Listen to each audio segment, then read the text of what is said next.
are many stories of strange sea creatures having been washed up on shores all over the world. These discoveries often excite us because we want to believe that there are long forgotten creatures living in our oceans, or even creatures we haven't even heard of before. But more often than not, science tells us otherwise, even if it's decades later and we find that what we are actually looking at is a common sea creature left almost unrecognisable due to decomposition. The 1896 case of the St. Augustine monster in Florida is a perfect example of this. An unidentified sea creature, or globster as they are known, mystified scientists for decades until it was proven in 2004 that all we were looking at was the blubbery carcass of a whale. Still very intriguing, but not the unknown or prehistoric beast many were hoping it would be. The case of the Stronsay Beast, however, after 200 years of research, has an element of mystery about it even to this day. It was September 25, 1808, and following a huge storm off the coast of the Orkney Islands in Scotland, fisherman John Peace spotted a flock of seagulls gathered around some rocks protruding from the water off the island of Stronsay.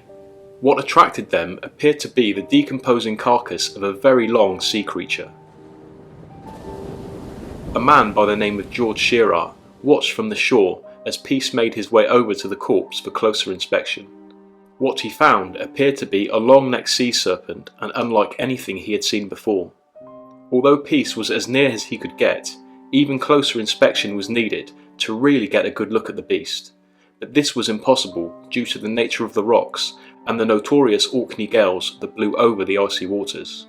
But Mr. Shearer, who was watching from the water's edge, seized the opportunity to get a closer look of his own when the remains were finally washed ashore. He measured the body and reckoned it to be 4 feet wide and 55 feet long, although part of what looked like a tail appeared to be missing, so there's a good chance it was even longer than that. He also said that what looked like the neck of the creature measured over 10 feet and that the head looked like that of a sheep, and when stroked from head to tail, the skin felt like velvet. The Orcadian newspaper, however, printed a slightly different account. The flesh was described as being coarse, ill-coloured beef, entirely covered with fat and tallow, and without the least resemblance or affinity to fish. The skin, which was grey-coloured and had an elastic texture, was said to be about 2 inches thick in parts. News of the find soon spread, but the remains were not preserved in any way, so it had further decomposed to a state unrecognisable to the original account, which unfortunately brought the already curious case further into question.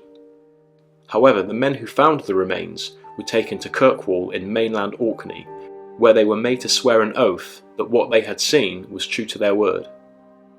This was obviously enough to satisfy authorities back in 1808, and the creature was named Halcedrus pontopidani, Latin for Pontoppidan's snake of the sea.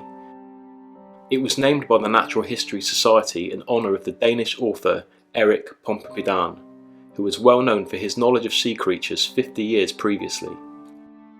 The case soon caught the attention of Sir Everard Home, a naturalist who had recently read about what was now being called the Stronsay Beast or Stronsay Monster.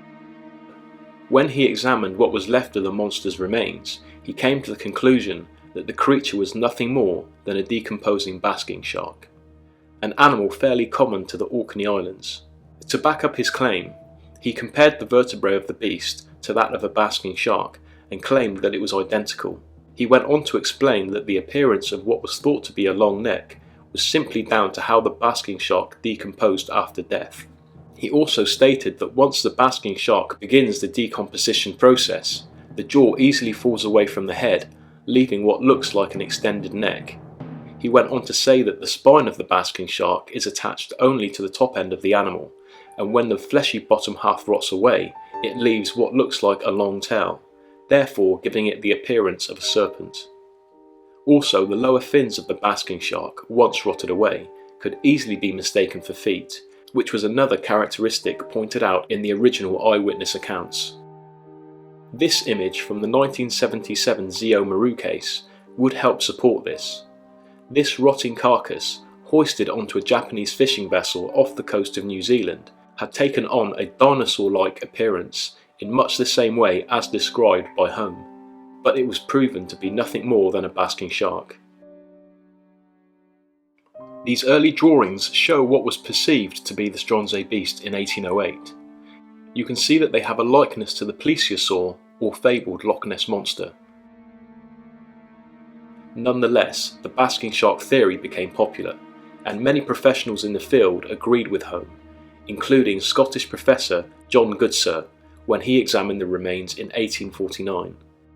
And so did scientist Bernard Heuvelman when he wrote about the creature in his 1968 book, In the Wake of Sea Serpents.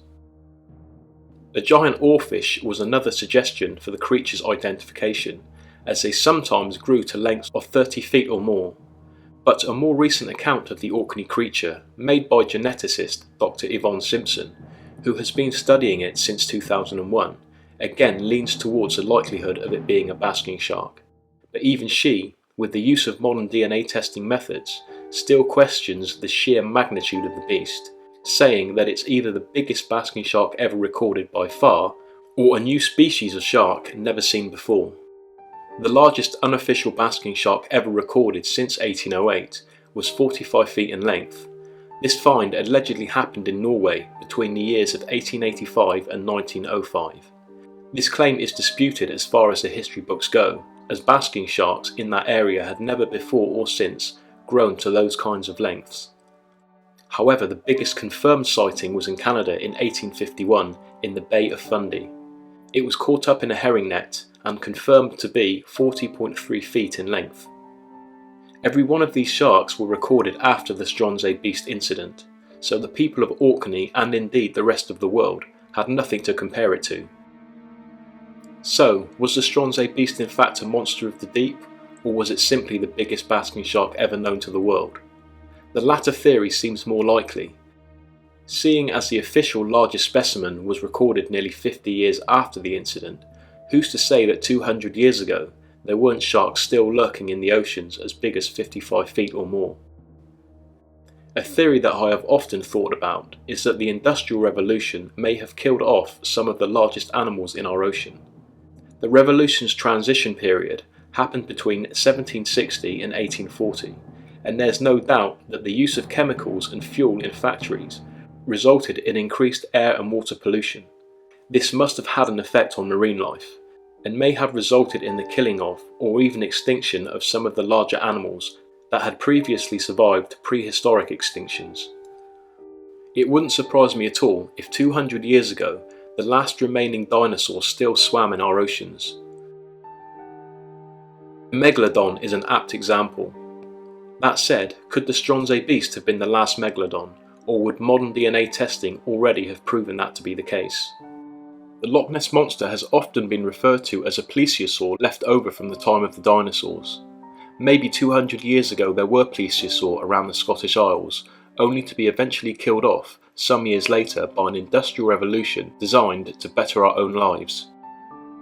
Or maybe the Stronsay creature's remains drifted to Orkney from the not so distant Arctic region after being thawed from the ice, thousands or even millions of years after its death. At this stage, we may never know for sure. Remaining fragments of the Stronsay Beast carcass were preserved at the National Museum of Scotland and the National Library of Scotland, both in Edinburgh. The original eyewitness accounts can also be found at the National Museum. Fragments of the carcass were also sent to a lab in Florida in 2008, and DNA results were expected by the end of that year. But almost 9 years on, and the story seems to have gone cold again.